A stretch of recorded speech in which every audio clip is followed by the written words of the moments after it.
നമസ്കാരം. കേരള ന്യൂസ് മീഡിയയിലേക്ക് സ്വാഗതം. ചലച്ചിത്ര ലോകത്തിന് നൽകിയ സമഗ്ര സംഭാവനയ്ക്കുള്ള രാജ്യത്തിന്റെ പരമോന്നത ബഹുമതിയായ ദാദാ സാഹേബ് ഫാൽക്കെ പുരസ്കാരം നേടിയ മലയാളത്തിന്റെ മഹാനടൻ മോഹൻലാലിനെ സംസ്ഥാന സർക്കാർ ആദരിച്ചു.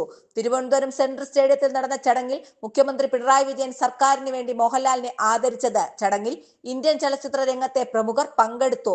വിവിധ വകുപ്പുകളായി സഹകരിച്ചാണ് ക്രമീകരണങ്ങൾ ഒരുക്കിയത്. മന്ത്രി സജി ചെറിയാൻ, മന്ത്രി വി ശിവൻകുട്ടി, മന്ത്രി കെ എൻ ബാലഗോപാൽ, മന്ത്രി ജി ആർ അനിൽ, പ്രതിപക്ഷ നേതാവ് വി ഡി സതീശൻ, എംപിമാരായ Shashi Tharoor, Adoor Prakash, A Rahim, Antony Raju MLA, mayor Arya Rajendran, ജില്ലാ പഞ്ചായത്ത് പ്രസിഡന്റ് ഡി സുരേഷ് കുമാർ, അടൂർ ഗോപാലകൃഷ്ണൻ, ജോഷി തുടങ്ങി ചലച്ചിത്ര രംഗത്തെ പ്രമുഖർ പങ്കെടുത്തു. തുടർന്ന് നടന്ന ഗാനസുധ MG ശ്രീകുമാർ, സുജാത എന്നിവർ ചേർന്ന് നയിച്ചു. മോഹൻലാലിന് ആശംസകൾ അർപ്പിക്കാൻ അദ്ദേഹത്തിന്റെ നായികമാരായ വെള്ളിത്തിരയിൽ മിന്നിത്തിളങ്ങിയ അഭിനേത്രിമാരായ ശോഭന, മീന, ഉർവശി, മേനക, മാളവിക മോഹൻ, രഞ്ജിനി, അംബിക എന്നിവരും ലാൽ സലാമിൽ പങ്കെടുത്തു. കേരള സർക്കാരിന് വേണ്ടി കവി പ്രഭാവർമ്മ എഴുതിയ പ്രശസ്തി പത്രം മുഖ്യമന്ത്രി പിണറായി വിജയൻ മോഹൻലാലിന് സമർപ്പിച്ചു.